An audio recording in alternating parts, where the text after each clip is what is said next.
আসসালামু আলাইকুম। কি ভাবতেছেন? হঠাৎ করে মাস্ক পরে কেন আসলাম ভিডিও করতে? অনেকদিন পরে আসলাম ভিডিও করার জন্য। কারণ অনেকগুলো ভিডিও দেখলাম যে বর্তমানে এখন রাস্তাঘাটে কিছু লোক বের হইছে অজ্ঞান পার্টি।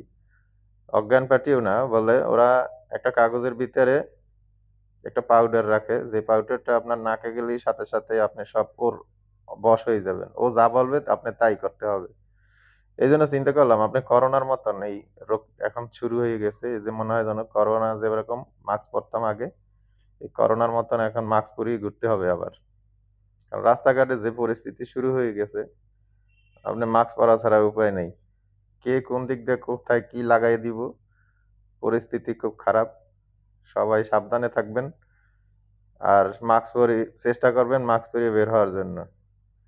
কারণ অবস্থা বেশি ভালো না। আর এরা কোন লোকগুলারে আ ই করে মানে যারা একটু দুর্বল দেখে, বিশেষ করে মহিলারা যারা একা চলাফেরা করে, যে বাচ্চা-কাচ্চা নিয়ে বের হইছে। মানে যারা দেখবে যে তাদের সাথে পুরুষ নাই বা তারা একটু দূর থেকে আসছে, গ্রাম থেকে আসছে, এইসব লোকগুলো ওরা টার্গেট করে। এই লোকগুলারে টার্গেট করেই ওরা কিন্তু এই কাজগুলো করে। আরো আছে যেমন রিক্সায় চলতেছেন, আপনি রিক্সায় উঠছেন, কিছু রিক্শাওয়ালা আছে ওরা ওদের সাথে জড়িত। সিএনজি রিক্সা ওরা এগুলার পার্টি। একটা কাগজ ফালাই রাখবে, ওই স্বর্ণের বার ফালাই রাখবে, মিছা আরকি। এগুলা দেখাইয়া মানে ওরা এইভাবে এই কাজগুলো করতেছে বর্তমানে। কিছুদিন আগের ঘটনা এরকম। এই এটা মার্কেটের এরিয়ায় হবে। তো শুনলাম ওখানে এরকম রিক্সা থেকে একটা কাগজ ফালাইছে নিচে। তার ভিতরে একটা স্বর্ণের বার ছিল। মানে ওই রং করা আরকি, স্বর্ণের রং করা এরকম। তো দেখাচ্ছে। তো ওইটায় লেখা আছে যে এখন ওই কাগজটা তুলি দেখাচ্ছে যে, "ভাই দেখেন তো কাগজটায় কি লেখা আছে?" তো এরপরে রিক্সায় বসা ছিল এক মহিলা, একটা বাচ্চা।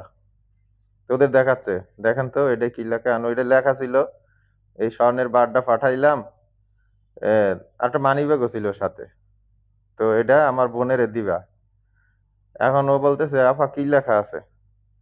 এখন মহিলা তো বুঝছে, এখন ওই কাগজে কি ছিল না কি ছিল আল্লাহ জানে। মহিলার এখন যা বলে তাই। এর স্বর্ণ-গয়না যা আছিল সব তো নিছেই। তারপরে মোবাইল-টোবাইল যা আছিল সব নিয়ে গেছে সাথের থেকে। এই অবস্থা চলতেছে এখন বর্তমানে। এইরকম যদি কোন পার্টি পান আপনারা, সাথে পুলিশে ধরাই দিবেন। তো সচেতন থাকবেন। রাস্তাঘাটে চলার সময় খুব সাবধানে থাকবেন। লোভ করা যাবে না। লোভ করলেন তো শেষ। লোভ করলে কিন্তু ধরা খাবেন। তো এটা একটা সচেতনমূলক ভিডিও। ভিডিওটি দেখার জন্য সবাইকে ধন্যবাদ। আসসালামু আলাইকুম।